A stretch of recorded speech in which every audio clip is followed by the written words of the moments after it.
We are back. We are back at the Girl Is Your Life Tour 2020. I'm so excited. Oh, we are not just at the countdown of it all ending, we're at the beginning of it all starting.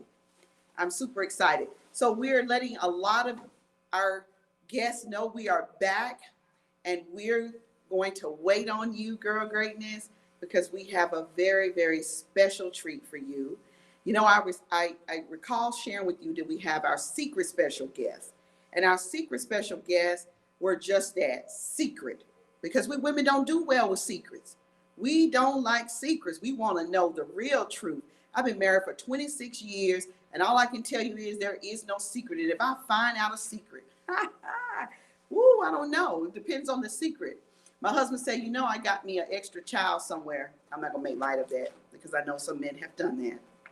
But for sure, I said, so what would you do if I found out such a secret? He said, well, what would you do? I said, depends on how much money you still have in your bank account as to how I shall react. Secrets. We talked about secrets and success. There is no secrets in success. Everything we need, Girl Greatness, is right before us.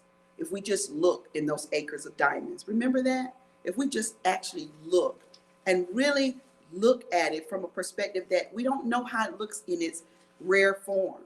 And those diamonds look rough in their rare form. But once they're cleaned up and polished and that burn gets to it, right? What does that diamond look like? Why? That's why girls love diamonds. We love the clarity of it. We love the sparkle of it, the shine of it. And that's what life is about. Sparkling, shining. Girl, It's Your Life Tour. We wanted to bring color back in your life. 2020 has been a tough year. I'm so excited to see people back living. I'm excited to see women saying yes to things that she put on hold. And if you put something on hold in 2020, I want you to pull it off of the shelf. I want you to dust it off. And I want you to say yes to yourself. We're excited. I see so many of you joining. Welcome back, Girl Greatness. We have a very special guest with us. I love it when women really reach into her power, but I love it more when she lives out her dream and her gift. And that in itself is what we're after.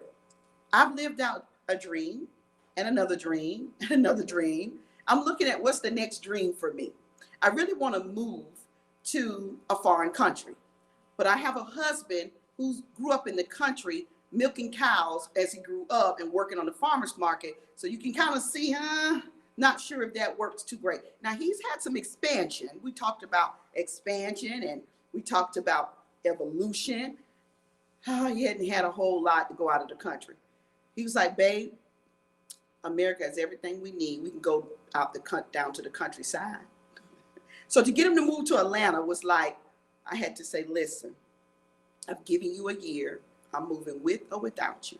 See, in this journey, you'll have to move with or without some people.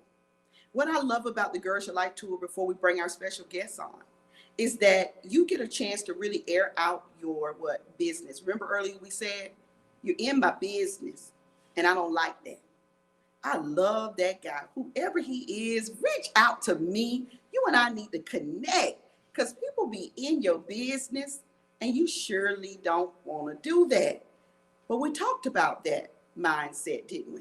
We're not in each other's business. We are trying to find our way to success, and we need each other to do that. So you do have to reveal, and you do have to have a conversation about what's going on with you, what's showing up for you. So I want to give you this very special gift. Remember, the Girl Is Your Life Tour, we promised, if you remember this, lots of special moments. And I hope that you are enjoying, you're learning, and you're growing. Tomorrow, Sunday, we're going to be talking technology. So many of you need to be in that conversation. I promise you, I'm going to be very compassionate. So many of you need to be in that conversation because if you don't tap into this technology, right, this whole technology era that we're in, you may find that some opportunities are going to be missed. You may be missing them right now. And there are some really different mindsets that go along with shifting economies shifting economies change lives, good or bad. I'm going to be giving you some history on where entrepreneurs started from for women and why entrepreneurship is such a valuable and a what? Valuable commodity. This is why you've got to get you a piece of entrepreneurship. You do something. You got something in you, girl greatness. Every one of us have something in us. We don't have to hustle for it. It should come easy. We're going to learn entrepreneurship in a very different way. I've been an entrepreneur for almost 26 years. I made my first $1 million in my 30s. I say this to 30-year-olds all the time. Girl, you shouldn't be thinking about no man and having sex every week and exploring all of the trips and buying all the bags. Your idea should be filling the bag, becoming a millionaire in your 30s. So if you're a millionaire mindset woman, that's where you're supposed to be. That's where your mind should be set. In your 30s, you got all the energy. Your hormones are in place. You got your brain cells. Because when you become 40, it shifts. And when you become 50, it changes. And when you become 60, I don't know. I haven't got there yet. But one thing I do know, you have a great opportunity to do something great. And I want you to pass this message on to your nieces. Pass this message on. We are supposed to be passing these messages on because we got to let go of the old messages that no longer serve us. Girl, It's Your Life Tour is about you really upgrading your life. I hope you've been enjoying, learning, growing, and leaning into the discomfort. I know the stories have been incredible. So without any more of me, I want to give you something. I have a very special guest. Her name is Ebony. And Ebony is a violist. I've been told how to pronounce more words than any month in the year when I do Girl, It's Your Life or Girl, Go Be Great. I get told how to pronounce stuff and I have to try to adhere. Yes, I do. Did I get that right? So we want to welcome our very special guest. Ebony, if you'll join us. I'm going to turn it over to Ebony. And you can find her on Instagram at Viola Goddess on Instagram. Follow her and take a look at her work.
Ooh, yes, thank you so much.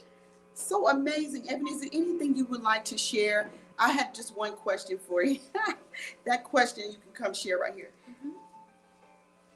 What is it about being a violist that really just drives you? How did you get there? Just a quick, whatever that looks like. Yeah. You can stand right over here and into the camera right there. Yeah, we'll go with it like that. I would say, not to get too personal, but I guess I'll start from now. So the thing that drives me now would be my mom. So she recently passed away last year, and I've been playing viola for about in total for 15 years, but as a solo artist for 3 years. And when she passed away, that felt like the end, obviously. And I had actually stopped for a really long time. I gave up. But I kind of, in the midst of kind of my darkest times, I thought about, the conversations I had with my mom about me pursuing music as a career.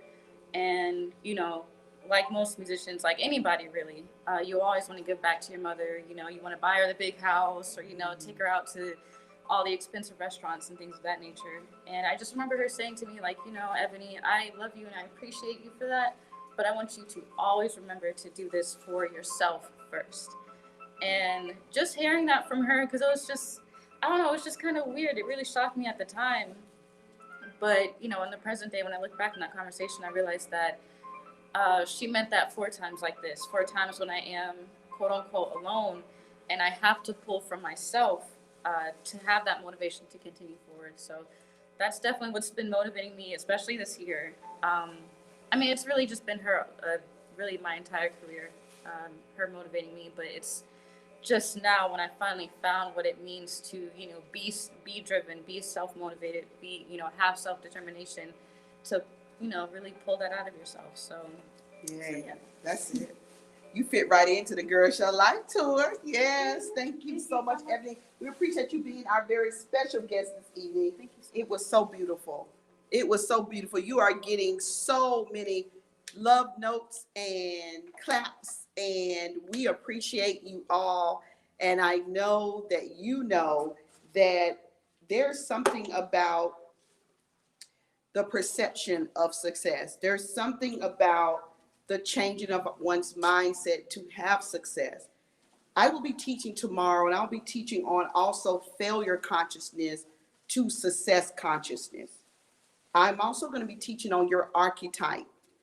Your archetype will determine so much about your failure conscious mindset or your success conscious mindset. And again, we're going to talk technology in this era we're in 2020, and why this will not be the end of lives, streamings, whether it will be live events again the same way. I don't believe so, not the same way.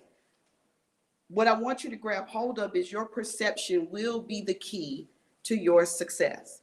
And what Ebony just shared with us, her mother, and it will be that thing that ignites you and activate you. And today, our word for today, girl, is at Girl Life was activation. Tomorrow, we're going all the way up. We're going to turn it all the way up, the volume up. So success comes to those who truly believe that success can be yours. It has to be a process because we don't just pop out with this. So we're going to have a really powerful conversation. You don't want to miss tomorrow. And then we have some also very, very, very special gifts to give away. Lots of gifts to give away. Ooh, we saved it for Sunday. Hope you have your success guide. If you have not gotten your success guide, reach out to my team. You by now have a text number, you have an email address. Reach out to my team, the Girls Your Life Tour team, so you can get your digital copy emailed to you for the success guide for Girls Your Life 2020. We don't want you to miss that. We're going to be adding more into your life. And we are hearing so many amazing comments. I want to read one before we move on to our next powerhouse as we drive this on home tonight. Powerhouse presenter and speaker from Canada. There's a comment, Ebony. I have not seen a female violist since I came to Canada 26 and a half years ago. Oh, wow. And then she goes on to share that a mate she knows played the violin. She was a heroine in our community. Most people would play the piano. And you know, at anything we do, we have to do it from a place of not common, a place of uncommon. And I already knew Ebony was uncommon. And the Girls Your Life Tour is uncommon. So we wanted to do it with color and uncommonness. So thank you so much for your comment, Gloria Virtue. We appreciate you, and I've shared your message with Ebony. We're getting ready to move to the next level. We've been advancing. This has been an advancement from day one. And we are excited to introduce to you Gabby Mamone from Canada. She is joining us from Canada, and we look forward to having her in this moment with you as one of our main stage presenters. I look forward to having her story be in your life forever. Welcome. Thank you very much, Lori. Can you hear me? If everyone can hear me, can you give me a thumbs up or a yes in the chat box? Just want to make sure you can hear me. We're going to have some fun today. Wonderful. Okay, we're going to celebrate. At least I know that today I'm going to celebrate because I am going to plan my 25th wedding anniversary. I want to take my husband to Italy. And then for my 50th, I'll go pick him up. Now, that might seem like a joke, maybe, but is it true that in the pandemic we were in our homes, maybe a little more than normal, around some people and not around others? And we were reminded by all the stresses that we've had in our lives, and then the pandemic just added on it. I want to let you know that you're not alone. In fact, I'd like you to head over to the chat box. And if you can relate to any of these situations, I would like you to write yes in the chat box. So for example, has anyone you loved ever passed away? Write yes in the chat box if you can relate. If someone you love has passed away. Have you ever lost your job? Write yes if you can relate. Do you have family challenges? Write yes in the chat box if you can relate. Do you have a disability or know someone that you love that does? Write it in the chat box, yes. Have you been divorced? Financial challenges? Now take a look at all those yeses coming through. You are not alone. We have all been through these situations, and then adding the pandemic has certainly added to it. But I'm here today to let you know that we can find joy no matter what our situation is. And I would like to share my story with you. In 1995, if someone asked you that typical question in an interview, where do you see yourself in 5 years? Would you guess it would be now? None of us could have imagined this. And in my case, the unimaginable happened to me in 2020. Both of my parents contracted the coronavirus. And I'm going to share that story with you. But first, I want to take you back to when I was a little girl. I was born and raised in a very small town in northern Manitoba. We, my family and I, were actually the minority. We grew up with beautiful family members, and I grew up in an Indigenous community where my skin color might have been a little different, but I never felt different. In fact, I was invited to birthday parties and the kids would play with me, and I was completely included in everything. And then we moved to Ontario, Canada. And that's when I started to learn what racism and discrimination was. I saw some things that hurt me. And I asked my parents, why? Why are some people being treated with such disrespect? I had never seen that in my life. And my dad said to me, it's because, Gabby, we are born into love. But some people are taught to hate. Let me say that again. We are born into love, but some people are taught to hate. If you agree that we are born into love, would you drop me some hearts in the chat box? If you agree that we're born into love, please add some hearts in the chat box. And remember, we're in the Girl It's Your Life Tour Vivid Colors, so feel free to have those hearts in different colors, different shades. And my dad was right. As I proceeded through life, I realized that in order to be joyful and feel like I belonged, I needed to understand how to manage my concerns. And my dad told me at a young age, Gabby, you need to always do what you love. So as I grew older, I decided to get into recruitment and staffing. I spent over 20 years in that industry, helping thousands of people find work and coaching them in human resources and working with them. And I loved it, and I was good at it. But sometimes I would be silent, and I'm not proud of that, because I still would see discrimination when maybe a client would say, I'm looking for someone that doesn't have a disability, or this skin color, or maybe looks like this. That bothered me. I knew I had a voice inside of me, but I wasn't confident enough to actually use it. And as it proceeded through life, some challenges came into play. In my late 20s, I had some health issues. I had incontinence. I had tingling fingers and feet. I lost peripheral vision in my left eye. When I was 30 years old, I was diagnosed with multiple sclerosis, a disability of the central nervous system with no cure. I was about to start my life, new family and house, and I got this news, and I said to my dad, why? And he said, Gabby, we can't explain why, but do what you love. That was his answer for me to feel better about what I was going through. I did keep it a secret for 5 years from my friends, extended family, employer. I wasn't ready to tell the world. I didn't want to be treated differently because I had an invisible disability. I proceeded through life. I enjoyed my career in staffing and recruitment. We had a beautiful, beautiful child. But as my child was growing up, we had another issue in our lives.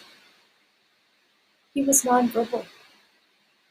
He could speak, but in public,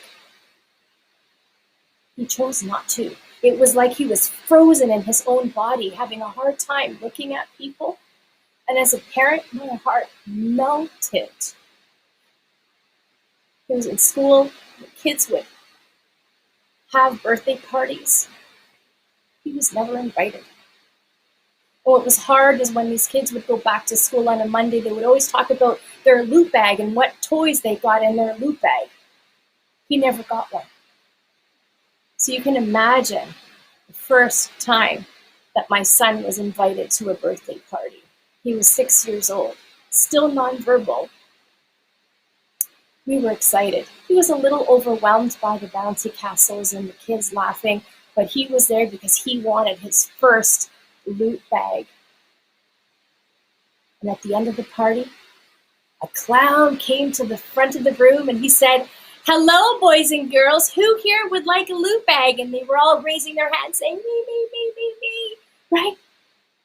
And then the clown said, "Okay, boys and girls, if you would like a loot bag, all you have to do is line up here and yell to the birthday boy, 'Happy birthday, Daniel!'"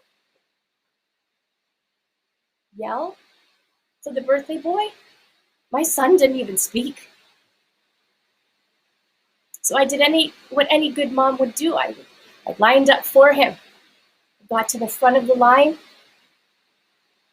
I looked back, and he was gone. I ran through the play center screaming for him. I ran outside and I found him across the street in a puddle of tears. I hugged his little body and took him home. And that Monday, when he came home from school, in his knapsack was a loot bag from that party.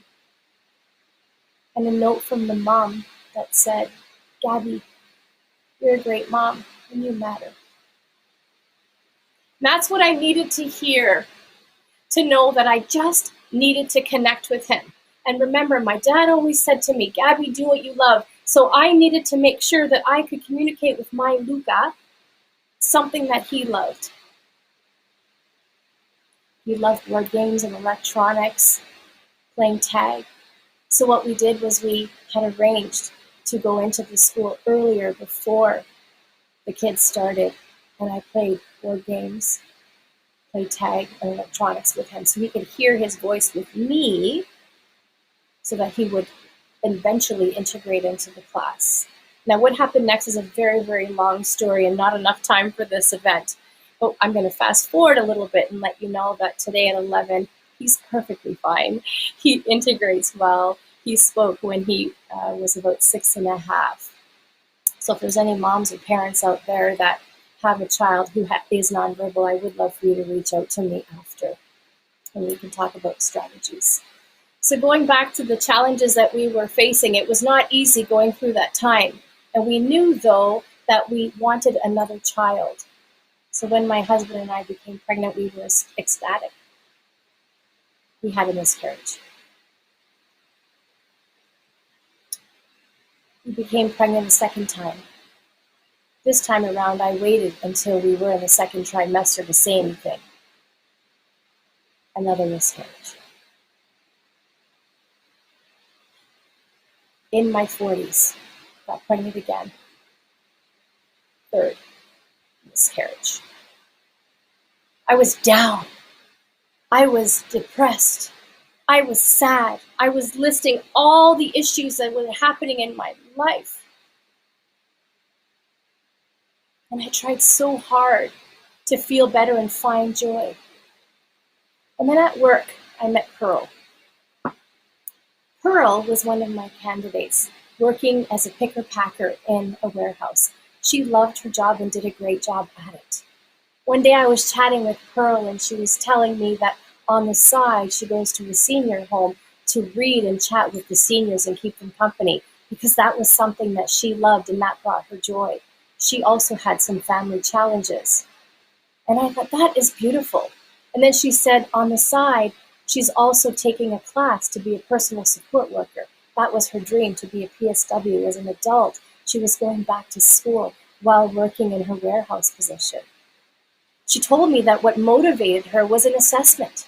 She did an assessment that helped her realize her passion, her purpose. And by following through with that purpose, she actually achieved her goal. Not only did she do it as a side hustle and a volunteer excerpt, she also did it as a career and got paid for it. And I realized that's what my dad meant, was do what you love.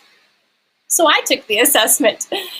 And it was interesting because it showed me that, yes, I like to work with people and I like to help people find work.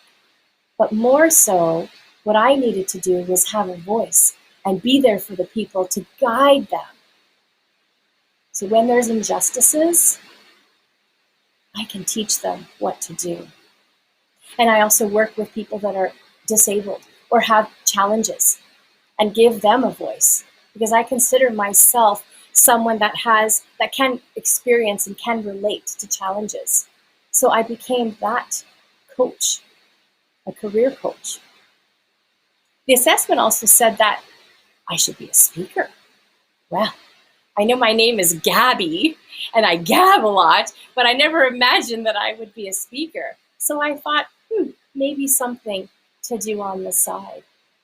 And so that's exactly what I did. I would start to do some training and workshops, first voluntarily, and then it became something that I did on the side. And then I was actually able to leave my career and start my company, my own company called Kind Projects, where I support charities and not-for-profit groups. I give voice to the voiceless. I do career coaching, and I'm also a speaking coach. So life for me was turning out to be okay. And then 2020 happened.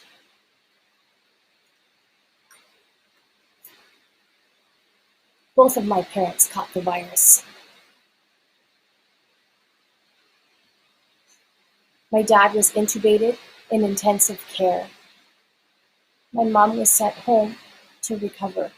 She didn't even have enough strength to pick up the food that we were leaving on her porch because she was so sick. And my dad, there was nowhere else that I would rather be than in the hospital, holding his hand, telling him to fight. But I couldn't. Nobody was allowed in the hospital. Instead, I waited for the nurses to call me with an update. That was hard. How can I take my dad's advice of do what you love in my time of sorrow and depression, sadness? On April 17th, my dad passed away from the virus. My cheerleader, the one that was always in the audience when I would do my speeches, cheering me on. I didn't know how I was going to proceed forward. I knew that resilience was a muscle. I knew I needed to exercise it. But it was hard. It was hard. And you know what's so interesting about this story? Is that when he passed, we weren't able to have a proper funeral. We were missing that closure. So we decided we'll try to have the funeral 6 months after his passing so we could share that with family and friends. We also had to close that because of the pandemic. We'll probably have it in the near future. But would you believe today is 6 months since my dad passed. That's not a coincidence. That's the universe telling me that on a day where I should have been sad and depressed, I needed to do what I love, what my dad would want me to do. So when I spoke with Lori and Lori asked if I would have the grace to speak on her stage, and this was the date, I initially thought, can I actually deliver a speech when I'm still grieving and hurting inside? And the answer is yes, because that's what we have to do. We have to do what we love. Things started to make sense. I sneezed. Now, we all sneeze, but some of us sneeze louder than others. I'm curious to know who on this call is a loud sneezer, like one of those sneezers that go, "Wah-choo!" If you're a loud sneezer, write that in the chat box. I want to know who you are. But what's funny about this story is that I was in an area where I actually had to do one of those mouse-like sneezes. Just a little tiny sneeze and I kind of kept it inside. Would you believe that my eye started to bleed? I went to the doctor. Turns out by keeping my sneeze inside, I popped a blood vessel. But I was lucky. He told me that I could have ruptured my eardrum or torn my esophagus. Instead, my eye healed within about 3 months and I was back to normal. But I'll tell you what that taught me. I kept my sneeze inside and I hurt myself. I damaged my body. When we keep our depression, sadness, anger inside, you know what it does? It hurts us inside. I realize the importance of letting it out. Because when you can let it out, you're releasing that stress, that cortisol level, that stress hormone that eats away at you. And if ever you're going through challenges, I know it can be hard to let it out. But I'll let you know, when I finally told people about my son, finally told people about my disability, finally let things out, I started to feel liberated. That feeling of liberation brought me joy. And to let it out, my advice to you is to go to anyone. A doctor, a psychologist, a psychiatrist, a friend, a neighbor, a teacher, whomever you can find. Keep searching for someone until someone hears you. Because by letting it out, you will experience joy.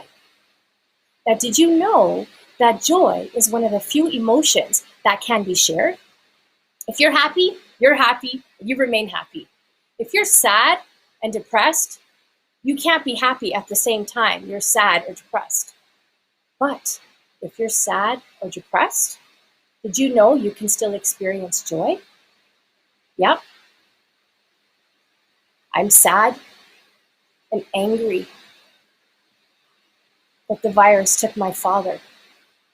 But I'm grateful that my mom is still with us, that my family is well, and I have so much going for me.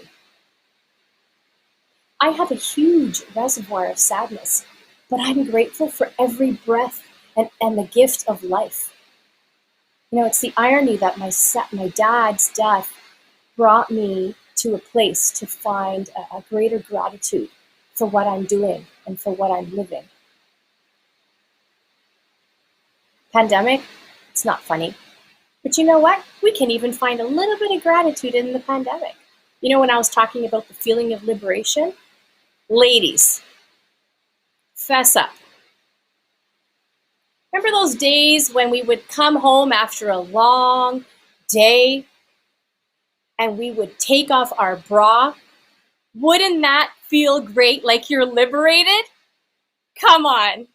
We were so talented that we could even do it while keeping our shirts on. And once those puppies were let out of the cage, there's no turning back. We're not going out for dinner with someone. We're not going out for a coffee. We are liberated until the next day when we have to put our bras back on again. Yeah, in the pandemic, if we're wearing a mask, we only have to wear makeup from the top up. Or on a Zoom call, we only have to worry about what we're wearing for the top up. So I know they're jokes, and I know the pandemic is a serious topic, and I know that amounted on top of what you're already going through is stressful. But we can find joy, and how you do it is to find your purpose, just like Pearl did, just like I did. I was so motivated by that assessment that I actually became certified in reselling it.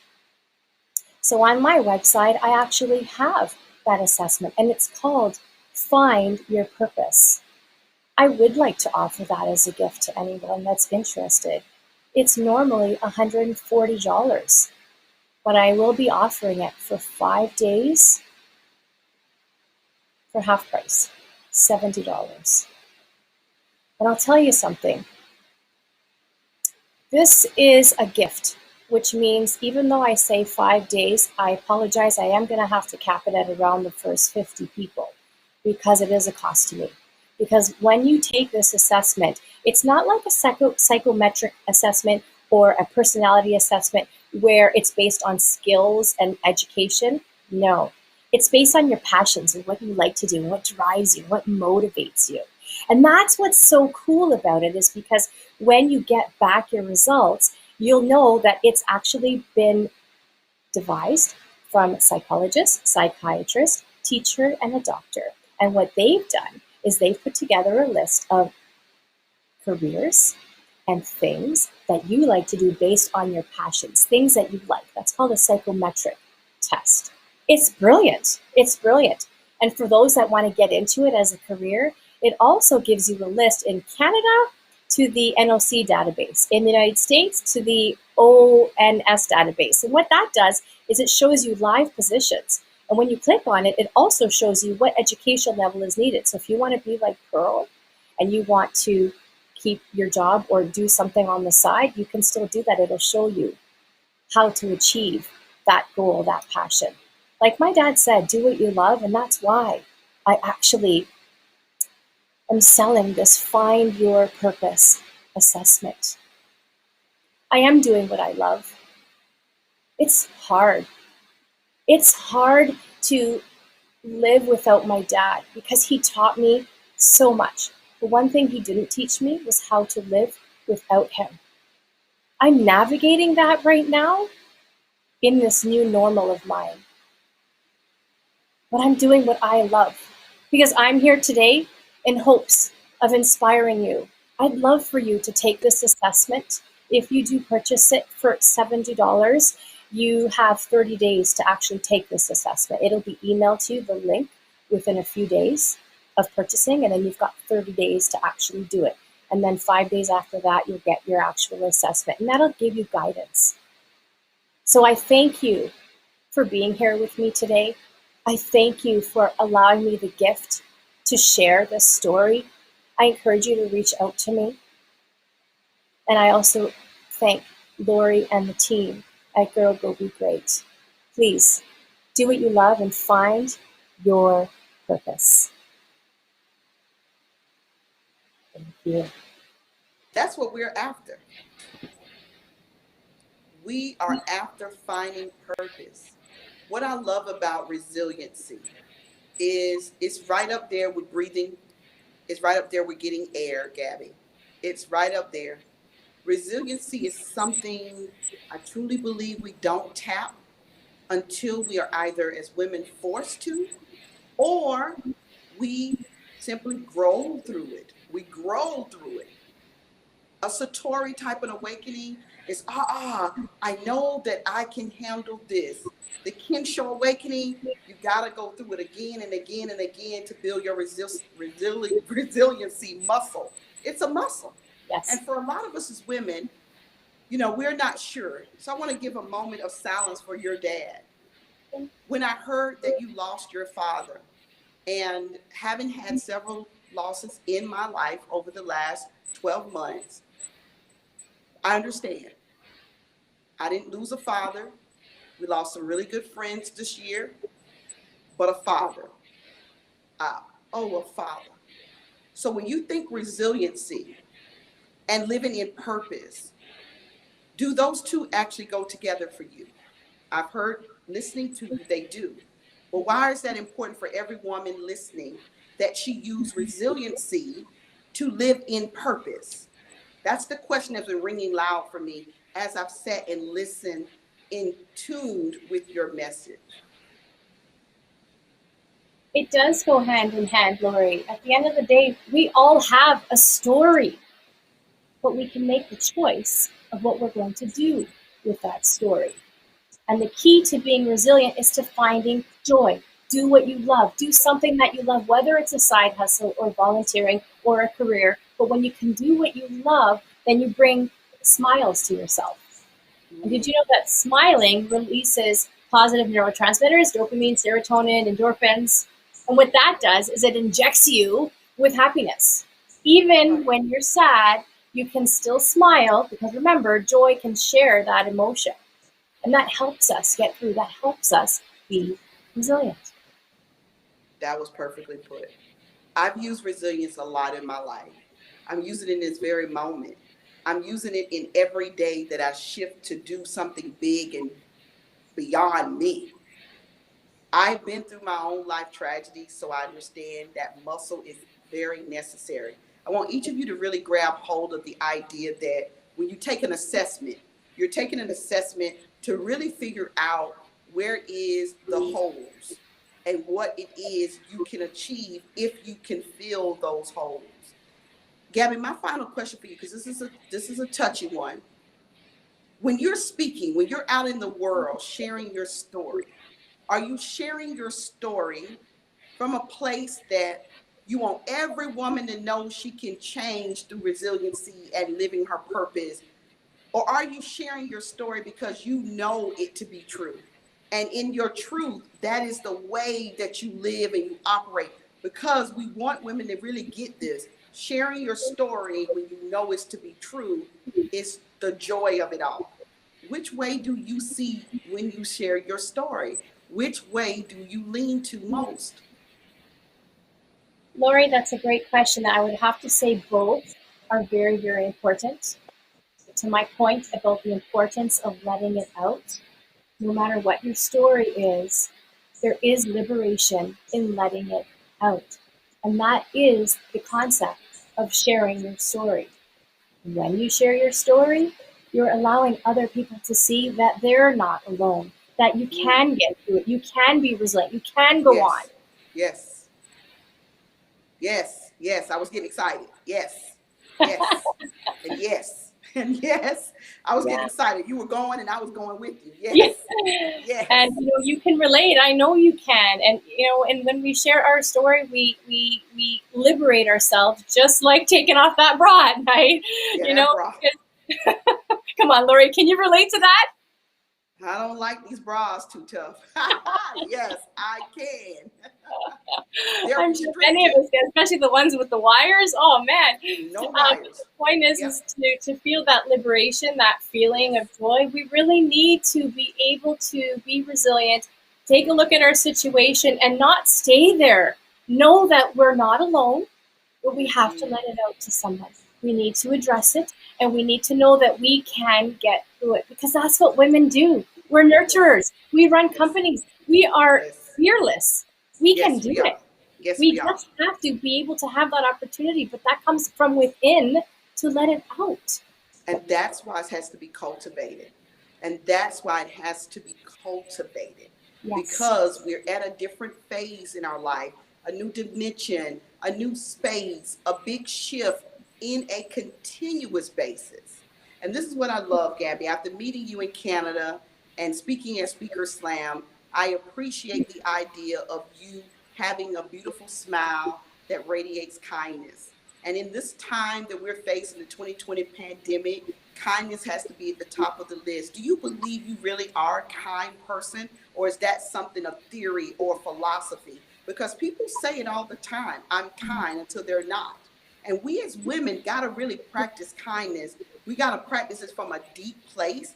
We got to practice it from some place that we honestly want it to be what? Transferred back to us vibrationally, vibrational kindness. Give me what you prefer you to have. So, is that something you practice and have practiced your whole life? You told me the story growing up, you've told us the story, but is this a theory or philosophy, or is it really everyday Gabby living Oh, this way? And do we need to live this way? Really practicing kindness. Will it get us successful? Will it move us forward? That's the question. mhm. Kindness, does it move us forward? Absolutely, yes. Kindness actually will help us heal, will help us feel better. When I'm low, when I'm feeling sad or depressed, what do? I make an intentional act of kindness. I pick up the phone and call someone that I haven't spoken to in a long time and see how they're doing. I'll send an Mm, email, I'll post a positive review on LinkedIn for somebody. I will make a point of being kind. And to support that with theory, Lori, what I also did voluntarily out of my pocket was created a movement called Be Aware, Be Kind. That's the hashtag, Be Aware, Be Kind. And what I did is on my website, I posted an opportunity for people to send in videos of examples of what kindness is to them. And we put all those videos together and we have released this video into the world. And I'm constantly going to be doing this. Again, the cost is out of my own pocket. Great. Thank you. And it's on my website. I have a colleague on the call. Her name is Shaylee. Shaylee, if you could put my website there. And so if someone wants to be part of the kindness movement, one of these videos, you're more than welcome to send in your video. I love the idea. Thank I love you. that. We We need more kindness because humanity is suffering. And we as women, we are part of humanity and we're suffering. As a Black woman, we're suffering. As a woman, we're suffering. We have a lot going on in the U.S. with women right now in the idea of politics. And I've never seen such unkindness in the political arena because women are now showing up and we need kindness. Thank you for your kindness. Thank you for your message of resiliency. And thank you for not giving up and being what your family needs. We send love to your mother. I know your mother right now is in that space. She needs you. So we send love to your family at this time. Thank you for being kind. I love the idea of a kind project. Thank you so much for joining us from Canada. We are cheering for you. Thank you so much. We appreciate you. Thank you so much, Gabby. Thank you. Thank you so much, Lori, and all the listeners and everyone that's watching today. Enjoy. Find your purpose. Love you all. Thank you. Great. Woo! This is some good stuff.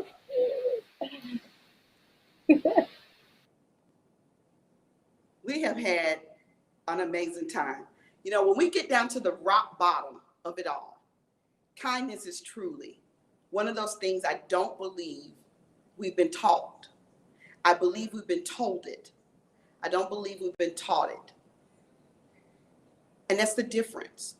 And we got to shift that. I believe kindness can create major partnerships, like the next woman that's on her way to the stage, to the digital stage from Canada. I believe that we can use kindness to foster relationships. I met Dwayne Peel through Keisha Pinto was the first person to give me her name. For those of you joining from the US, these are my Canadian sisters, and these are my Canadian partners, and these are the women that I've met in Canada that I absolutely adore. I want to thank you for being a part of this experience, Canada. Shout out to you. I find Canada to be such an exciting place, and I find it to be such a place of possibilities. I believe there's a lot more growth available in Canada, and I believe that as the women empowerment conversation goes forward, I believe that you will see, all of us will see, an increase in women expansion in business, technology, and so forth and so on, and career growth.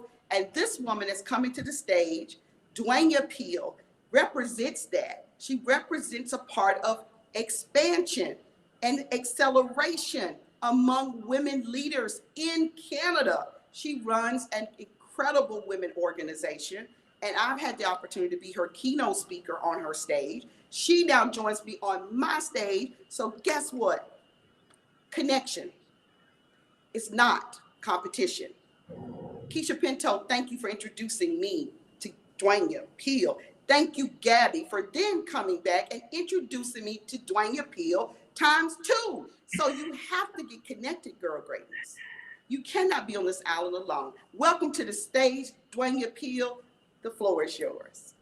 Thank you so much, Lori. And thank you everyone for, spending the past few days with Lori in this amazing tour.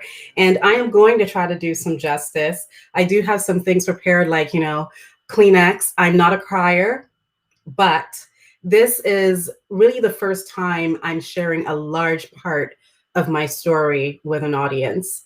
I usually share snippets and pre-recorded things, but this time I'm bringing everything to you all, everything. So buckle up, okay? All right. Really, if you heard the following words, let's say you heard someone say, you have breast cancer and you need to do surgery. What would be your immediate reaction? Type it in the chat. Do you think your world would stop? Do you think it would stop? For most people, their world would stop. On July 26th, 2019, I heard those words. I heard those words while sitting in a doctor's office about 14 hours before I was supposed to board a flight for a European vacation. I heard those words. My world paused, though. It didn't stop. It didn't stop. It didn't stop at all. It just paused because I still had a vacation to go on. And quite frankly, I still had a hair appointment that I needed to go to. But why did my world pause as opposed to stop? Really, this starts way before 2019. I'm going to share with you my story. It's a story of resilience. That's the word we've been hearing a lot today. It's a story of stepping into your purpose. It's a story of triumph, and it's a story of adversity. I might be here today representing Canada, but I'm from somewhere else. Type it in the chat as I give you some clues. See, I'm from this place that gave the world a lot of great food, a lot of great music, the fastest man and woman alive. We give you that really good feeling every time you hear one love, one heart. Let's get together and feel all right, right? I'm from Jamaica originally. Now, as a child growing up in Jamaica, I was insanely asthmatic. I'm talking about if I laughed, I had an asthma attack. If I cried, I had an asthma attack. If I got excited, I had an asthma attack. I lived in the hospital. I was that girl in a bubble, not like the NBA bubble. I'm talking, those white metal frame beds that you would see in those hospital commercials. And then they would have like a plastic wrapped around the entire bed and they're pumping oxygen in just so I could breathe. I was that child where when I got to the hospital, it took all doctors, all nurses, security, whoever is available to hold me down just to get an IV going. I'm that girl who, in the middle of an asthma attack, wouldn't even take the tiniest pill. I still can't take pills to this day. It's really bad. I remember telling my mother, it's okay if I die. I don't need to take the pill. I mean, now as an adult, I realized that was really not the right thing to say to your parent. But I lived in the hospital. I did homework in the hospital because asthma wouldn't get me out of homework. I had birthday parties in the hospital. You would think I would hate a hospital now, but I don't. See, the hospital is where I found my first superhero. I don't really have heroes, but my superheroes are people in the medical profession because I have always felt that they saved my life. So when I got this diagnosis on July 26, 2019, I didn't for any second think that I wouldn't be fixed. I've been patched up before. I knew I didn't fulfill the purpose in my life. So I knew this wasn't what was going to take me out. So I looked at the doctor, said, all right, we'll, do surgery when I come back from vacation because I'm going on vacation. I went on vacation, had a fabulous time, and then came back. Now, when I came back, I had 3 days before going into surgery. I used my time after surgery as a time to not only relax, but I had to start looking into how this was going to affect the business. Because yes, my health is paramount, but I also have a business to run. And being an entrepreneur is not easy. We never take the easy way out. I had to think about the fact that as I was leaving surgery, I had 2 weeks before a seminar was scheduled. And this seminar was, I don't know, maybe about 150 people. We had panels, we had speakers, we had vendors. Everything was already there. Then I had an expo scheduled 2 months after that. I also had our very first book that we were scheduled to publish in December. So there were a lot of things on my plate. There were a lot of things that I had to sit down and figure out.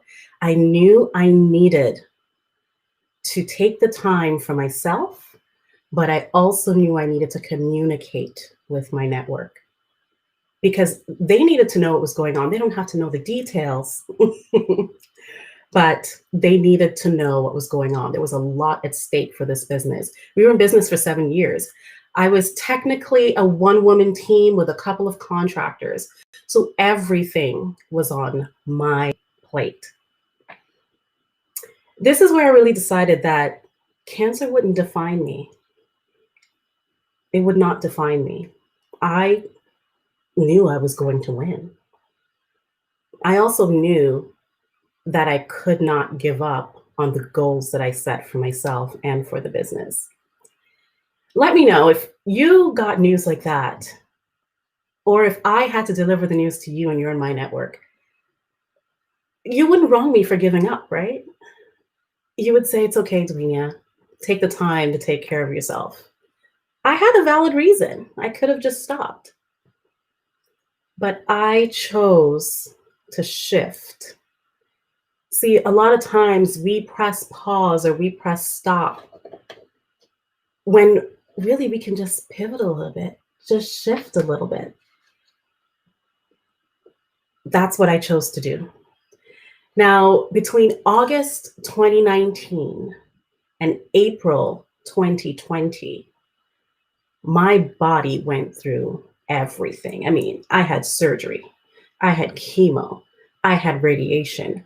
I experienced a pain that I have never experienced in my life. And remember, I said I'm not good at taking pills, so I just like womaned up and took the pain. Did not take those Tylenol 3s. I went through physical, emotional, and just mental anguish.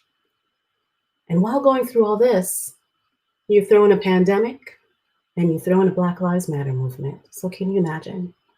Because you see, for me, I'm very goal focused. I like to see that light at the end of the tunnel. So for me, it was, okay, surgery, check, done. Chemo, okay, that's going to take how many months? All right, I can make it there. Radiation, all right, 5 weeks, got this. Now I can be free. Couldn't be free because there was a pandemic. I am susceptible, so I can't even see my family. I can't even see my friends. I am in the house all the time. And I am not someone who likes to be in the house. I love being out every day, but I had to accept that. Now, why am I sharing this story with you today? I'm sharing it because, you know, the theme today is to live in vivid color. And I want to know, are you thriving? Are you being real? Are you being striking in your purpose? Or are you making excuses? Are you quitting? Or are you really trying to win? Are you holding yourself accountable? That's important as well. What are your obstacles and all the goals that you set for yourself? What's always holding you back? Because that's where we need to start. I want to share with you 5 things that helped me win through this whole process. They're simple things. They helped me get through all this. I mean, I'm still going through it. I'm just at a different phase, but they helped me. The first one is, don't allow the challenge to define or defeat you. It's easier said than done sometimes. But here's an example. I know for us, when I decided that I wanted to tell everyone about my diagnosis, a good friend of mine, Gabby, told me, Dwenia, you need to tie it to a cause because you're going to get inundated with well wishes and questions, and it's going to be a lot for you to answer. I was very thankful that she suggested that. So we put out the message, I believe it was in August after the event, because I didn't want to be swamped at the event either. And we tied it to the breast cancer walk, which is in October. It was actually just October 4th this year, but this was last year's walk we tied it to. And I knew I wanted to have a walk team. Our name is October's Finest Boobs, just so you know. And I really wanted to do this walk, but I also was fresh out of surgery. But I really wanted to do this walk because if people were going to be out there walking for me, I needed to walk for me. I didn't know if I was capable of walking 5Ks at that moment because my body was not the same. But I also knew that instead of looking at that whole big picture of 5Ks, 3 miles for my US friends, 3 miles, 3.1, if we're trying to be exact, I needed to take it not even 1K at a time, one step at a time. I needed to know that I can take my time to do this walk. Who cares if, I'm the very last one? I can stop. I can, do whatever it took. And I went out there that day and I did that walk. And I wasn't even the last one to finish, which made me feel even better. But I did that walk one step at a time. See, that's how you look at your goals. Like, that's how I looked at the challenge. I wanted to crush it. I'm a goal crusher. That goal was to get to the finish line by any means necessary. The next thing is to have a positive mindset. I am the queen of finding that silver lining. I'm always happy, always finding the silver lining in anything. And the same went for this. When I got diagnosed, and even going through this pandemic, I started to look at what is it that I can learn from this experience, right? Make something positive of this. My outlook really shifted when it came to chemo, because a lot of times when you think cancer and you think chemo, that seems to be the most devastating part of the treatment process. That's the part that everyone fears. Now, I'm a chemist by trade. I'm pretty curious. I love science. So for me, going through chemo, I'm like, ooh, this is another experience. I'm going to get to ask all the questions in the world. I mean, that is what I did, those poor nurses. But I have to say, I treated chemo like it was the first day on the job. I wanted to learn everything. I'm going to share with you that today marks 1 year and 1 day since my first chemo treatment. I started chemo October 16th, 2019. And that was a process that, I would never want to go through again. I was listening earlier and, Dr. Jackie said that she's a 2-time breast cancer survivor. And that is a fear for me. That is a fear for me. But knowing that it can be done really lessens the fear of it. It really does. But having that positive mindset, going into it knowing that, you know what, I'm going to win. I'm going to use this as a learning experience. I'm going to use this as a life experience, really helps when it comes to succeeding. The other thing is to be realistic with your goals. Remember I said that once I found out my diagnosis, I had a vacation, I had a seminar, an expo, and a book to publish. I had to step back. I had to step back and realize where I stood at that moment in order to realize where I needed to be. I had to understand that I am not Dwayne of July 2019. I am now Dwayne of August 2019. And I don't know what Dwayne of October will look like. I don't know how much energy I'll have. I don't know if I could do it all. So I had to make some difficult decisions. I had to cancel our Immigrant Women Small Business Expo. That was very hard for me. But I canceled it because I had to be honest with myself. Because if I'm going to do something, I need to do it right. I need to do it properly. And I would not have been able to host that event and do it justice. But the book, I did not want to cancel that book because that book was our first book.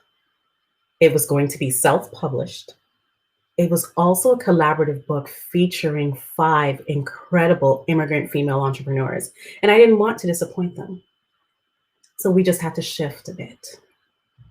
We decided that instead of launching it for Christmas, we'll launch it in March for International Women's Day, and we'll have a whole celebration around it. And everyone was comfortable with that decision because I needed it that way so that I can start planning ahead. Every week I had a goal for the book. Every week that kept me going because I knew there were other people who were involved, and I knew I wanted to make sure this was successful. So I had to set those targets, and I would get out of bed. I might just move from the bed to the couch, but I'd have my laptop and go, this week, this is my goal. And the goal that I set for the week would normally be a goal that I would set for maybe one day in the old Dwayne life. But this new Dwayne life, that day goal is now a week goal. I had to be realistic. That's why we ended up moving the book from December to March. But it's fine.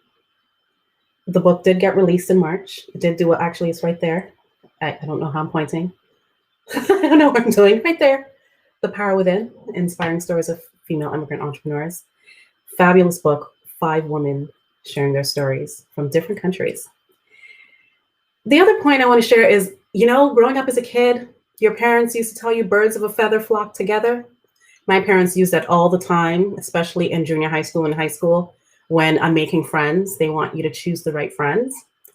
The same thing goes for when you're trying to really get through a challenge and focus and set goals. You want to make sure you're surrounding yourself with people who are going to help uplift you. It goes without saying that your family is supposed to be there for you, but I realize that not all family members are alike. My family, they are golden. They are golden. Throughout this entire process, my family was on shifts, okay? My one sister, she was a traveling nurse. She stopped traveling immediately. And on my chemo weeks, I would always do chemo on Wednesdays. She would be at my house from Tuesday night. She would come with me Wednesday. And then Thursday, she would swap out with my other sister. And my other sister would stay Thursday and Friday. And then Saturday, everybody would come over. My mom would cook, bring groceries, make sure we had food for the rest of the week so that my husband didn't have to worry about cooking. Not like, anything I tasted was worth it. They'd cook great Jamaican meals, but everything tasted like granulated cardboard. Yay, chemo on that one. I'm very happy to be able to eat now, though. But you want to surround yourself with people who are going to help you. I have a great group of friends. I have my girl gang, which are a group of entrepreneurs, and we're able to bounce ideas off each other. And you're able to be honest with me about business decisions that I might have. I have another circle of friends who are a mix of entrepreneurs and non, but they're also very positive, very uplifting. If I'm having a moment, these are the people that I want to reach out to. If you want to surround yourself with awesomeness, okay? And the last point is really saying no. You would not believe the amount of offers that I received after my announcement to share my story. And I wasn't ready to share my story. And I also wasn't ready to share my story on another platform, right? You have to really start analyzing, 1, do I have the wherewithal to deal with this? 2, is this of my brand? Is this a part of my mission? Is this a part of my principles? Does this go with what I want to do? Or, basically, does this make me happy? We can just ask ourselves that question. Does this make me happy? I had to say no to a lot of things during that time because I really had to be realistic. I really had to be. And a lot of times, especially as women, we feel like we need to say no, but we have to have a reason or an excuse to go with it. We don't have to. No is no. And I have really learned to embrace that. See, these are the practices that helped me navigate through all this. I'm in a second phase now, like I said, because now I might look like the girl's girl because, I got dolled up for you, Lori. I don't know how to do my nails. I had to learn how to paint my nails during this pandemic. This took me about 4 hours this morning. I'm really bad at it. I know my strengths.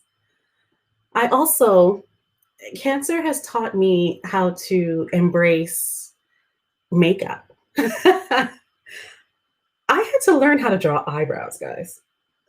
These are the little things, but these are the things that I think of. These are my silver linings. These are the things that I'm like, huh, look at that. Things I'm learning now, all because of going through breast cancer. I'm learning how to buy makeup. I'm learning how to apply makeup. I'm learning how to do my hair. These might be basic to some people, but you have to sometimes find those little things. Gabby was talking about finding those little joys during the pandemic. And for her, the pandemic really hit home because she lost her father. So can you imagine in all that, still trying to find a silver lining? It must be difficult. But in everything we do, every testimony came from a test. And every challenge that you might find in your life, you need to remember that that challenge is only leading you to that testimony, because you can't be here testifying if you didn't go through that test, right? We all go through tests in life. That's what makes life go round. We just need to decide how we're going to manage it. Are we going to shift, or are we going to just stop? Hopefully, we're not going to stop. Hopefully, we can take this time to focus on what we need to do in order to overcome all those goals that we have. Really, sometimes we put our own obstacles in place. Sometimes obstacles do arise, and sometimes it's not that. We can overreact, let's be honest. We can overreact. And sometimes the obstacle might seem bigger because we make it bigger. Now, remember I said one step at a time, bite-sized chunks? That's how we need to approach things. We're in October. A lot of great things about October. Like I said, my chemoversary. My birthday is October 30th. I love birthdays. Don't know how this pandemic birthday is going to go down. Gonna stay home. Really, that's what's going to happen. And October is also Breast Cancer Awareness Month. But you have to also remember, this is the last quarter, and we need to start planning. The pandemic might have been a challenge for many people in their business, but it doesn't mean that you can't shift and build on that. You have to hold yourself accountable for all the actions, all those action items you have for your business. You have to hold yourself accountable. Oh, I see Lori here, right? What I want to do for Lori and her team and all you ladies here is, we opened up our accountability program just for this. I opened up 20 slots for our group accountability program. And I want to offer it to you all. It's going to be available only until the end of the month. And then I'm closing it out until the new year. And we're giving you guys $300 off of our accountability package. And the prices are in Canadian dollars, which is great for you American friends. The exchange rate is fantastic, quite frankly. But yes, I can help you crush those goals. I'm a goal crusher, and I want you all to be a goal crusher so that we can all jump over these hurdles together and do what we need to do for our lives and for our business. And I really hope that me sharing this story with you was able to resonate with some of you. And I hope, Lori, that this story resonated with your audience. I really do. Thank you so much. Ooh, Dwayne, I was writing a note that wasn't on my original notes. Okay? And I had to write it because it showed up as I was sitting in this moment with you. The words that come to this space and time is rawness to the fullest. Fullest. And I don't know if we ever really think of what full really means, but it is that moment where the depth of it is so thick. And that's what I felt as you really became raw. You said you didn't want to share your story after it was done because you could have become an instant celebrity. No, because I've seen women use breast cancer, and some have used it in a way that has been more provocative than others. I know of a few stories women that I know. And I will be honest with you, there is something about a story that's raw and full like yours. Thank you for surviving it. Thank you for winning. Thank you for being on this side to tell the story. That's what we got to get after. We got to get after being on this side to tell the story. We got to get on this side to tell the story. So if you're on this side, you get to tell the story. Yes, yes. And I love that you get to tell the story. What does that really feel like, Dwayne, to be on this side, to do the work you still do, to tell the story? I'm going to be honest with you. I never for 1 second thought that not surviving was an option. The only moment I had where it kind of clicked in my head was on that day. It was in the night at 11 p.m. when they just put out the press release about Chadwick Boseman. And I was reading the story and I was like, oh crap, Dwayne, death was an option. I never thought death was an option because I knew that I had a purpose that I did not fulfill. Cancer was not getting me because I was not done. Wow. Oh, I don't know if I want to ask my next question because that one, fight cancer. Right? Do we even believe, this will be a segue, that we can die? And therefore we got all this time left to go do this thing that we keep saying we're going to do. Look, everyone, you need to live every day like it's your last. I have always said, if I die today, I'm fine because every day I live it's like it's my last. I do everything I would like to do. I feel like I set my goals every day and I'm crushing them every day. Every single day. Your motivation every day is the fact that you wake up and you are able. Wow. That's where I'm at. That's where I want us to be at. That's why I know there's a difference between the 80% of those of us who have failure consciousness, which can equal death, spiritual death, physical death, because you could have easily accepted that, but you decided and you chose. There's so many concepts in your work. So what I want you to do for us, I want you to ensure that you never stop speaking and talking and standing and leading. Would you promise that? Oh, I promise. I promise. Till If the it day I die. if it never comes to another time we will ever meet, talk, or do anything, which is not happening, but promise that you will never stop and you'll get louder because I'm looking at you, red lips popping, fingernails outside of your norm, woo woo, and you're headed to vacation after this. Well, I'm not heading to vacation now. I was heading to vacation when I got diagnosed. I have work to do, Okay. but I will not stop telling my story. I'm actually writing a book. You guys will hear more about it next year. I'm going to get deep into the story, my day-to-day experience with cancer, with going through this pandemic, with my experience with the Black Lives Matter movement, because I have a unique experience in that I grew up in Jamaica where we were not the minority. I lived in New York where I had to learn racism real quick. And then I live in Canada. The difference is in the US, racism screams, in Canada, it whispers. And I have all that experience.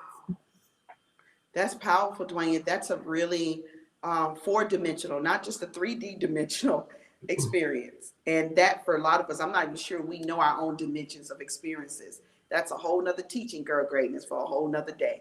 I want you to really get in touch with Dwayne. Dwayne, you are a special woman, Dwayne. You are a special person, and you really run an organization in Canada that I find is doing the work. I've had an opportunity to be in your community and you're doing the work. Right now, you have this incredible opportunity for those who want to get involved with the next event you have. So you're doing the work. My team is going to make sure they put everything here for our attendees, and we'll be continuously sending information out so they'll be able to connect with you. And that information will be directed to the area so they can take advantage of the $300 off offer. I need to take advantage of that one. Woo, woo, woo. So, Dwayne, thank you for living. Thank you for being. And thank you, girl, for you being great. You go be great. We appreciate you, Dwayne. Thank you, Lori. Thank you so much, everyone. Thank you. We're at the final run, and this final run ends tonight with an opportunity to hear an incredible, incredible person.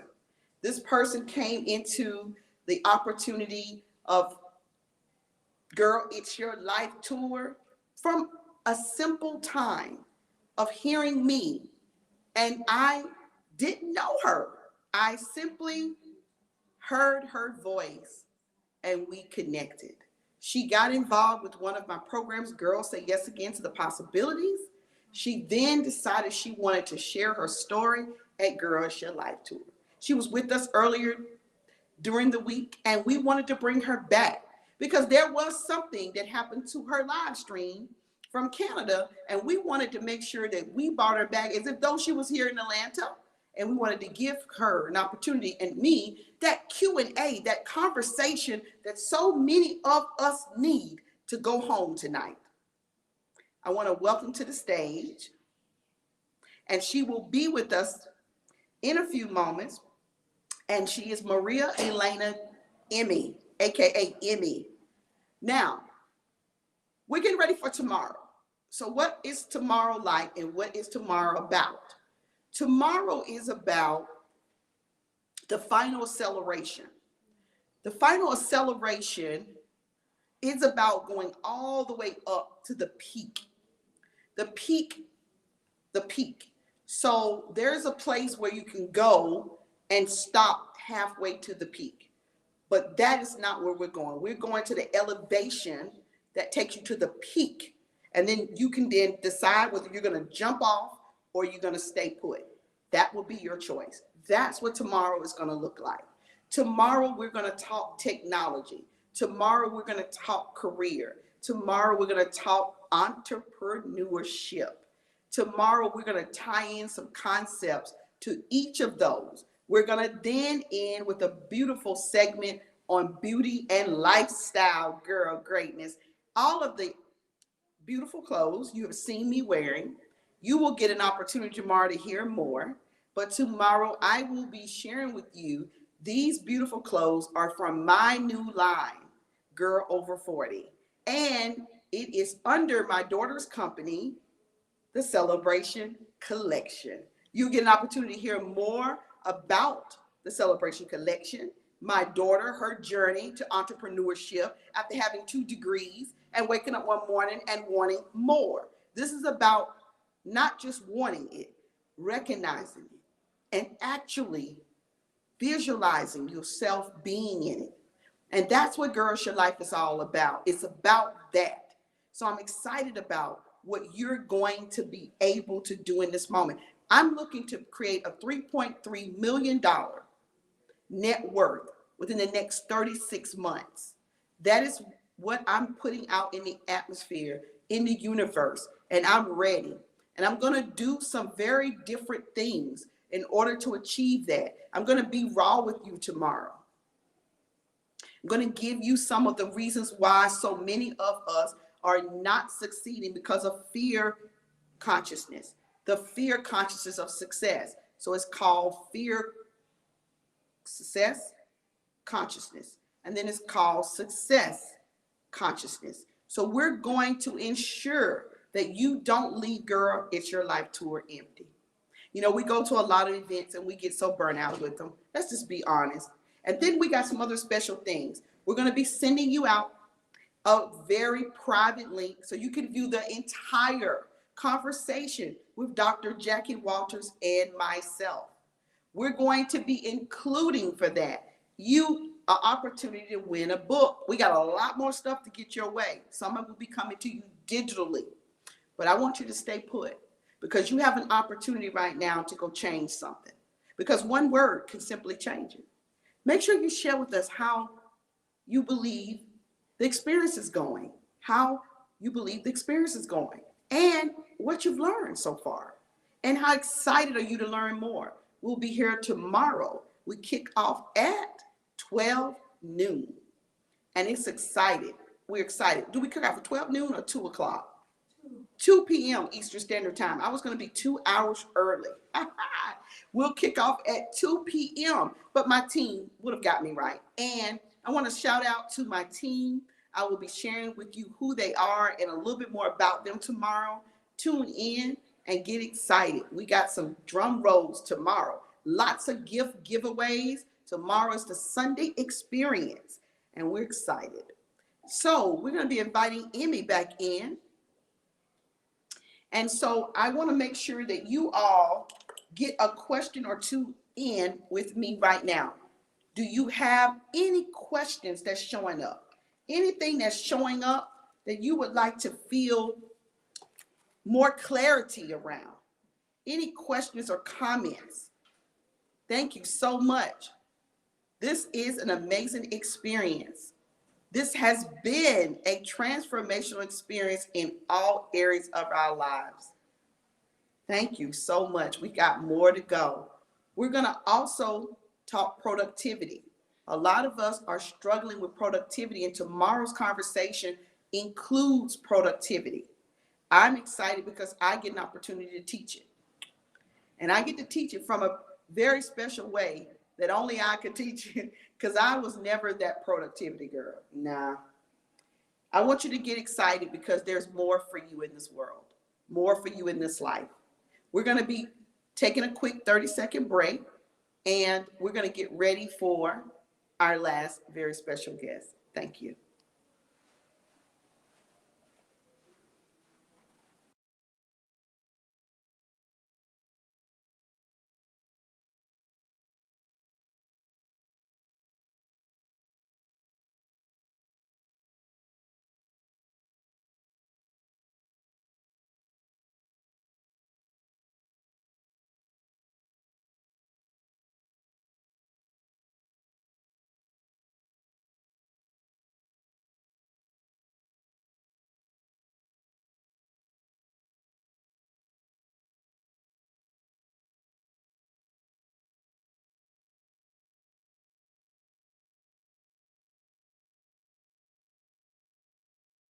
Emmy back in just a moment. She'll be joining us.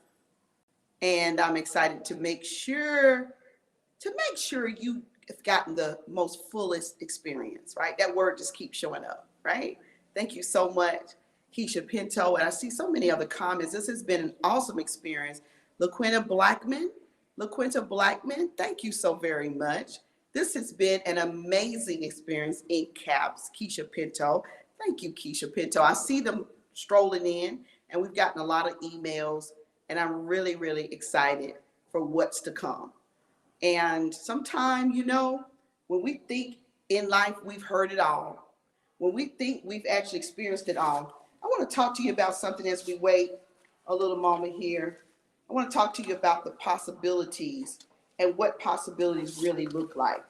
When I talk about girls say yes again to your possibilities, what I'm essentially saying is say yes again to the magic. Say yes again to the magic, the place in which you have never gone before.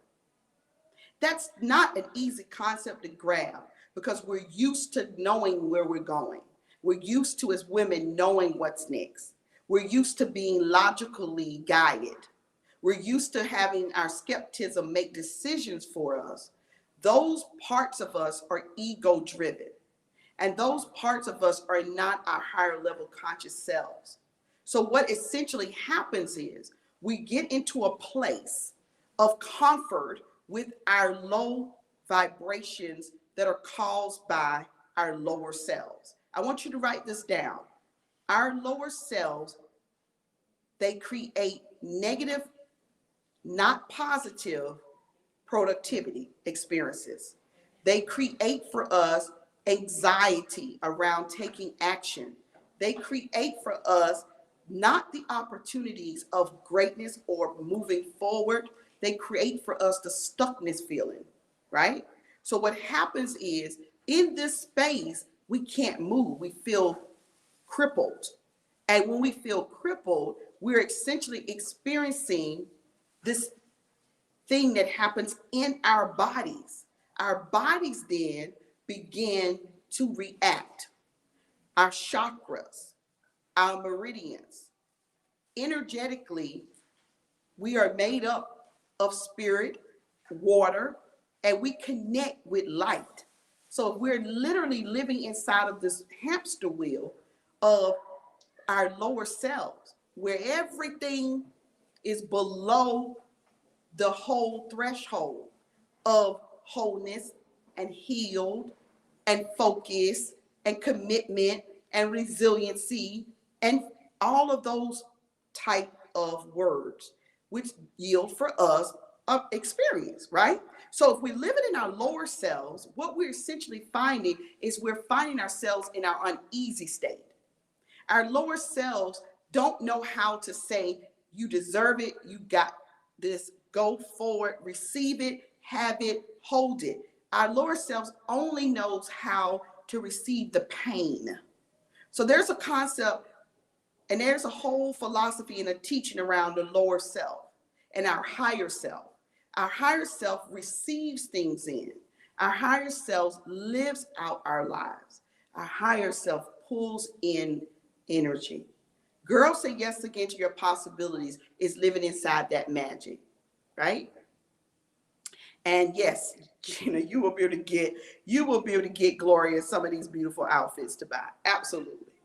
And our lower selves fight with our higher selves. And our higher selves are unsure sometimes, but it continues to stay in higher position. Michelle Obama said something so great. She said, when they go low, you go high. When they go low, you go high. So for us, we have to practice that with our own selves. Lower self, my lower self, she is a fighter. She is always feeling the push for fight to grow and go and be and have.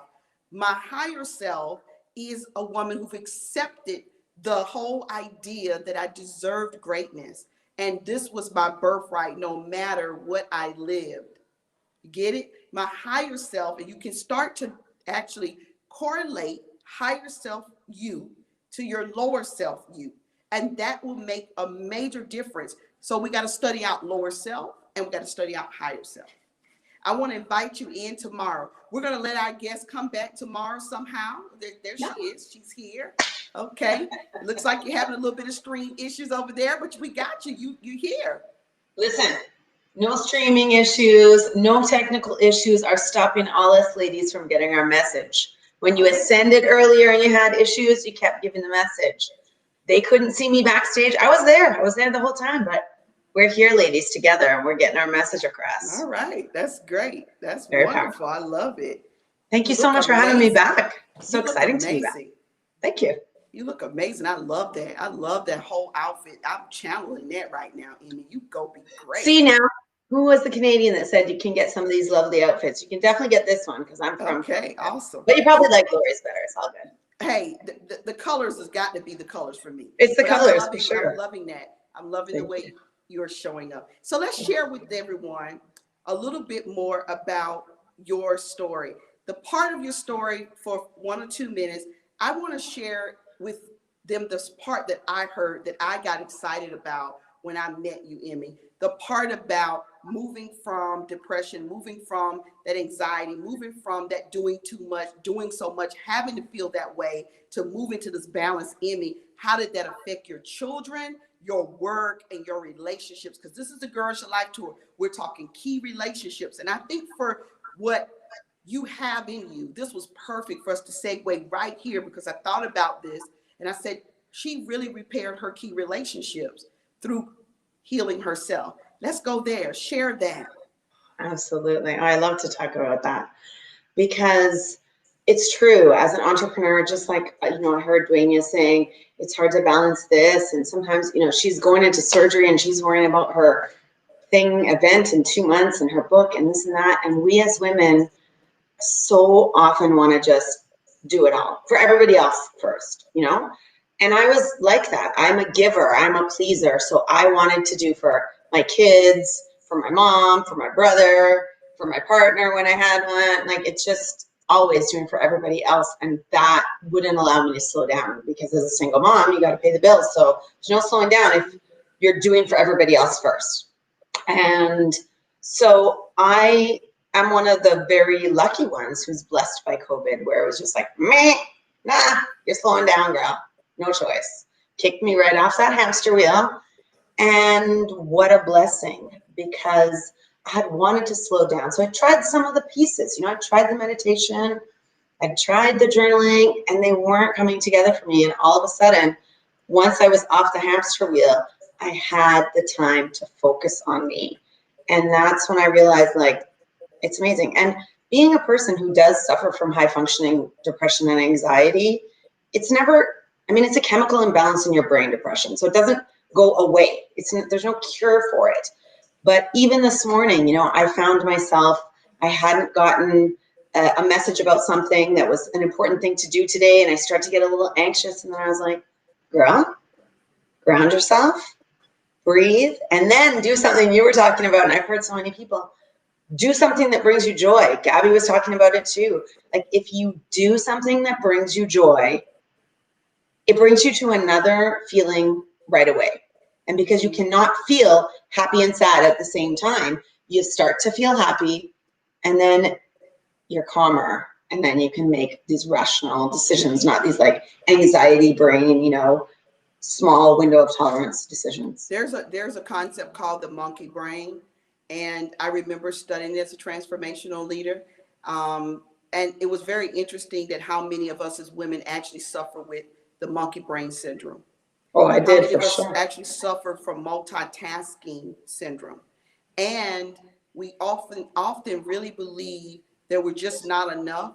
So we have other syndromes we actually suffer through and live through far too long. How did you transfer? How did you change it? We hear that there's this balance, and we hear the balance. But what did you do? Because that's what we got to give. What did I do to get me here? And because you got to get from there to there. Right.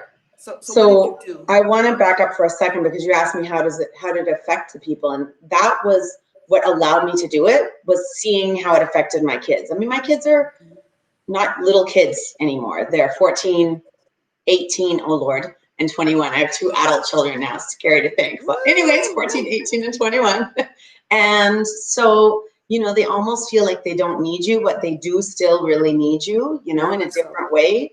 And so being able to really give 100% to them and focus on them and see how our relationships have gotten better, that was it. I was like, well, because I'm seeing what's most important to me is getting better, I'm going to release the guilt. So there's scheduling, there's meditating, but then unless you release the guilt, and that's the key with me, is to just come and I will teach you how to release the guilt, the shame that we have as women that, oh, we're not doing it all. Like, this looks lovely right here. If you turn the camera around, there's unfolded laundry on my chair. It's okay. It'll get done later. Because what was important to me was being ready for you ladies, And so I can say no to things now and not have the guilt and shame. So that's how I did it. I learned how to release the guilt and shame and prioritize and schedule accordingly. That is powerful, because that has created the other syndrome, the imposter syndrome. The imposter syndrome is that syndrome that so many of us high function, I said us as a collective, Emmy, we are struggling through that particular syndrome. We're not very sure what we got because no one has named it for us, but it is truly a clinical diagnosis, but it's more spiritual. And the whole idea around it, we got to dismantle and we got to unravel those agreements we've made that no longer serve us. Plus, we got to then tap into, everyone hear this, to the higher self us. Who is she? What does she really want? What does the desire really look like? Do you know that it's better to be on welfare and food stamps and be happy than be in a 6-figure income job to be miserable, sick, on pills, and barely can get out of bed. I've met many women that way.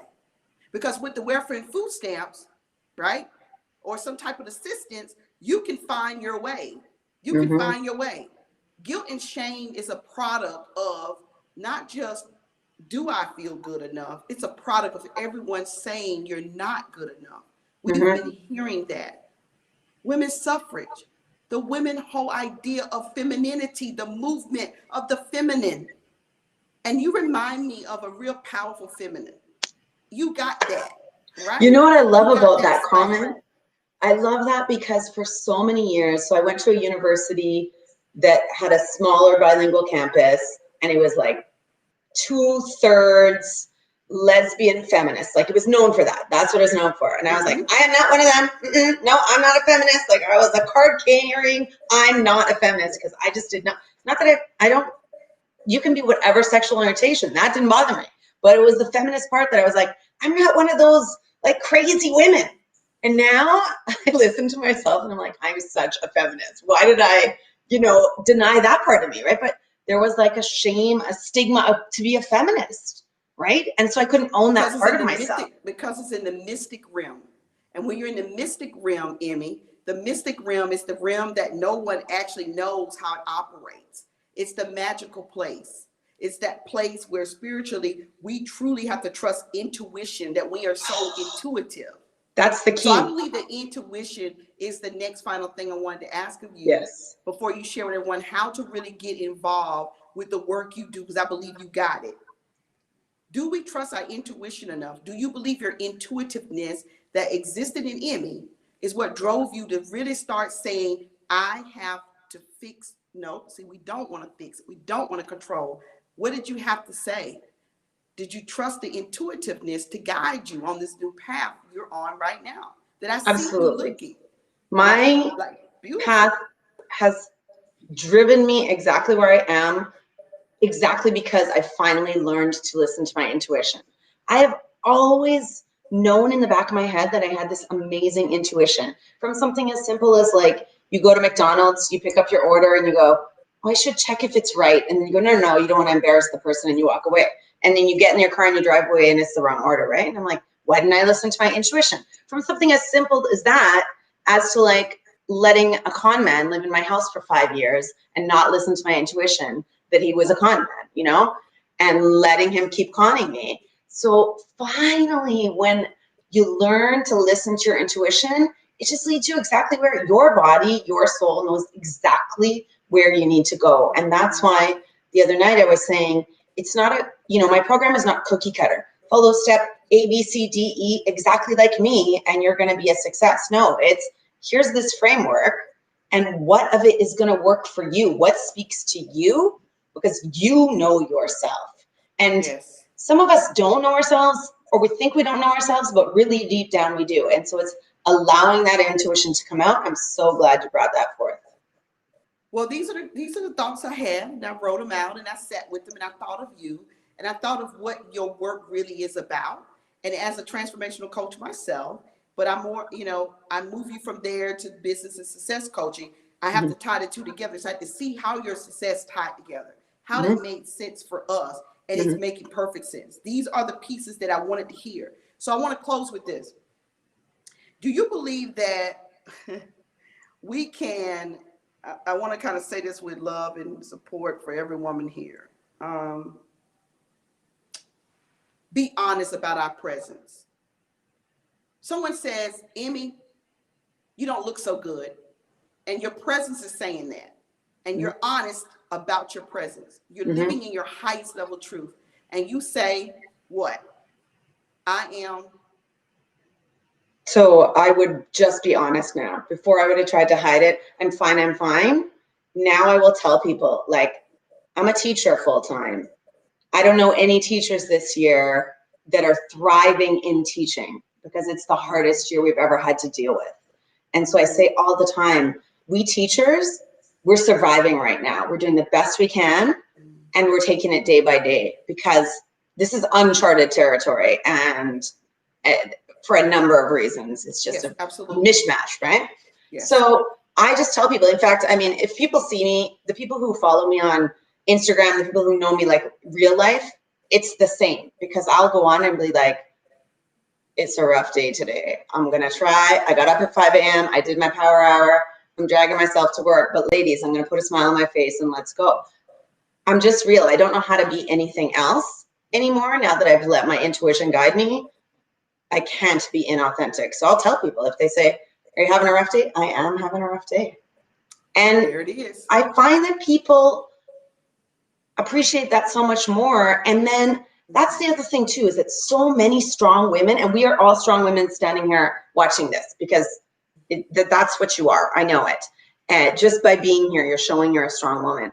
And so many strong women think, I can't reach out for help, or I can't admit that I have this weakness. Admitting that you're not perfect and asking for help, that is a sign of strength. So my mission is to help women realize you can slow down, it's important, and you can ask for help, because all of us need help sometimes. Yes. None of us can do it all on our own. We all need help. We need it more than sometimes. This is the thing. We need it more than we actually admit it, Emmy. We need it more. Today, my house was cleaned. It was cleaned by a woman-owned house cleaning service who loves, and is her passion. And I'm so grateful, and I'm in gratitude at the highest level. Why? Because there is no way I can do baseboards as the way I love them to be and still feel like a woman successful. So the woman successful has to make a choice to honor her truths. Her truth is, you got laundry. You haven't been able to finish it or finish folding it, and it's not the end of the world. It's the beginning of Emmy. It's the beginning of taking back you. I want everybody to hear me. I heard a story, and you got to hear the story. I heard a story, but it wasn't true. It wasn't a story. It was said to me, and I've turned it into a story, of course. As an international speaker, I'll turn anything into a story. A friend of mine is a doctor, and we went to high school together. She's a dentist, and her husband is a CPA. Her father was a doctor. Her grandfather was a doctor, and her mother is a wife of doctors. That's a whole different club of people, right? So her mother said to us, we were having tea and brunch at her house, and she looked at us, all of us professional women like you and me, and every woman joined us, and she said some things to us about managing our home, our lives, our children, our husbands, and managing us. She got to us last because she wanted to stick, okay? She said, how many of you are cleaning your own home? And we didn't know it was a trick question. We raised our hand. I'm like, I clean my house. Not that I clean my home. I clean my house. And when she got all the answers, she then turned around to us. She has a very soft voice. She's not like us. Yep, you got to listen to her. She then proceeds to tell us in her very soft voice, it's going to kill you. Okay. Cleaning my house gonna kill me. Okay, I'm thinking. I believe that. You wouldn't have to explain that to me, let me tell you. I believe that. Right? So slowing down. Her daughter wasn't used to slowing down. So her mother was such an advocate for her. None of us, most of us, none of us, some of us don't have mothers who ever did what we're doing. And we're not mad at her. We get it. Some people need to release their mothers that are joining us. But what we got to do is we got to find new mothers, mothers of wisdom, not mothers that replace your mother. So my question to you, do you believe a woman must to preserve her and continue to live in dreams? Get a housekeeper, get a dog keeper, get a stylist, get a makeup artist. There's no way I could have done all this stuff this week alone. No way ever. Well, we have, unfortunately, we all in Canada had to do our own makeup. We had no choice because we went back to stage 2. So nobody was allowed to come and do our makeup. But it's okay because I got a video tutorial from the most amazing makeup girl. But what I would say to that is women have to decide what they love to do and what they're good at, but mostly what they love to do. Because you can be good at cooking, but you hate it. let it go. Let it Somebody go. else can also be good at cooking and they love it, right? See, I there's do it. not like housework. Do you remember that song, Lori? Housework one? makes me sick, from like the 90s. It was Yeah. my mantra. I think so. Let's My sing it. mantra. Ring So it. as soon Sing it. as possible, my children are old enough to cook and they told me they liked cooking. I was like, off you go. Right. Cook every meal. I'm happy. If you like it, I release it. But it's so hard. And I just want to come back to like Tia. Tia and Pauline had said it's hard for them to ask for help.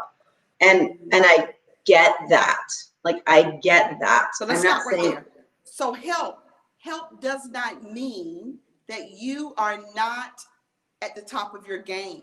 no. Support means you get it, girl greatness. I've never been the same again since I had my first house cleaning experience. Right. I want nothing but that. Mm-hmm. I'm that girl. And this is not a lot of money. So if you think, okay, you got to have a lot of money to do it. No, it really isn't if you keep it on a balanced schedule. Mm-hmm. Mm-hmm. What about this? We do so many things that we don't love, right? I mean, that's where you're going. That's where we are. And in that, we simply start living a life of I don't love. You're doing everything you don't love. So here's an exercise. I want everyone to get with Emmy, get her assessment, get in her program of Taking Back You. Because Taking Back You means that you're willing to answer this question. What don't you love that you're still doing every day because you feel it makes you feel low? Exactly. Or guilty? Mm-hmm. Or shame? Emmy said she lived with a man for 5 years that was somewhat the con guy. That shifts you and changes you from the inside. What are you living with?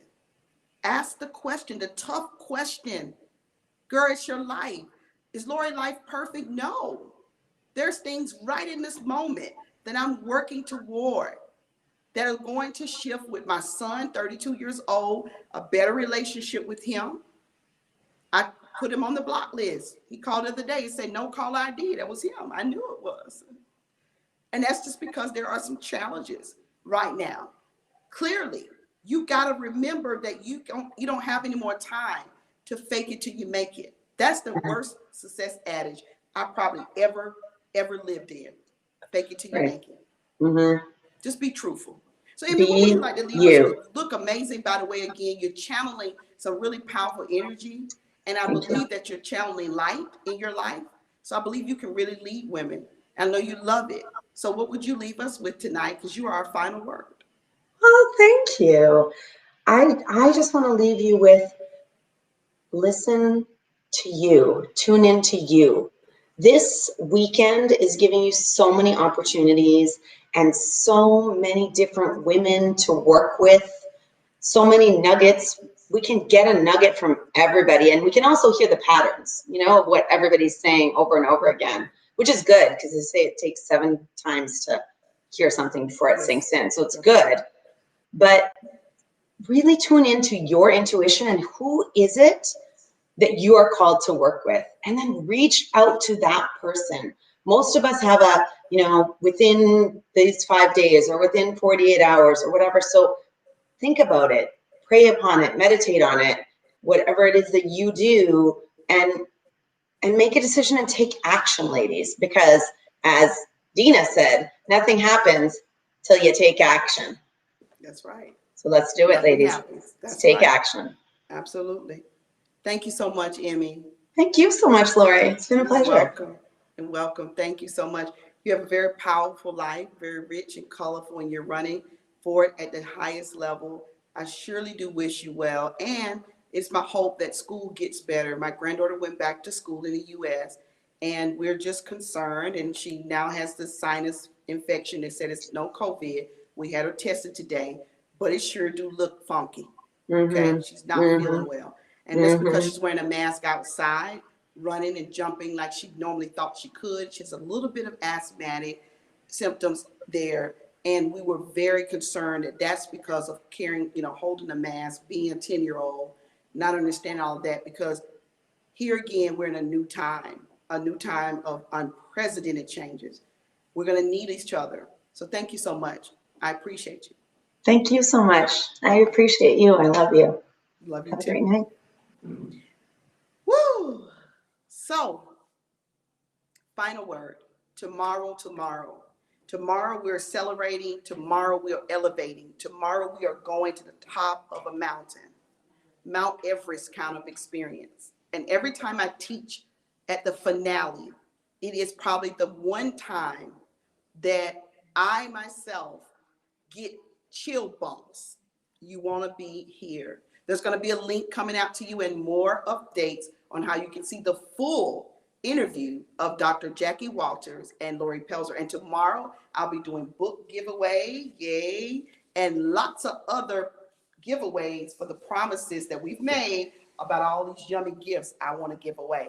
You got to be here to get it, because we're only going to be checking your name off if you're present. So come ready. 2:00 Eastern Standard Time to receive, to learn, to lean in, and guess what? Leave with your life, girl, in a new, upgraded way. It's been my pleasure serving you. Share with some other girlfriends. Send her the link to purchase her seat tomorrow. It's going to be a Mount Everest experience. Lots of more to come.